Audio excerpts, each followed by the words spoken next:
சாமானிய உடல் வருவதற்கு காரணம் ஸ்தூல பஞ்சபூதங்கள். அதுல பாத்தீங்கன்னா மனுஷங்க, மிருகங்க, மனுஷங்கள்லயே பல டிஃப்ரென்ஸா இருக்கிறதுக்கு காரணம் என்ன? அதுக்கு குரு பாத்தீங்கன்னா இன்னொரு தத்துவத்தை எக்ஸ்பிளைன் பண்றாரு. சத் கர்ம ஜன்யம். கர்மஜன்யம். ஒவ்வொரு ஜீவராசியும் பாத்தீங்கன்னா அவரவர் செய்த கர்மத்தின் பலனாதான் உடம்பு அடையறா. இப்ப கர்மத்தினால உருவானதுதான் ஸ்தூல சரீரம்.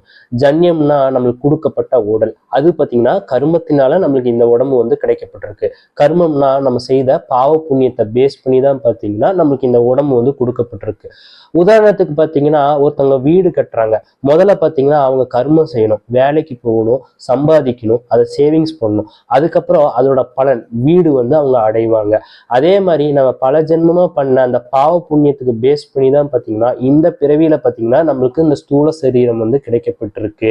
இப்ப இதுல இருந்து என்ன தெரியுதுன்னா நம்ம உடம்ப குறை சொல்லக்கூடாது. காரணம் என்னன்னா நம்ம செய்த கர்மத்தோட பலன் தான் இந்த பிறவியில நம்மளுக்கு கிடைச்சிருக்க இந்த ஸ்தூல சரீரம்.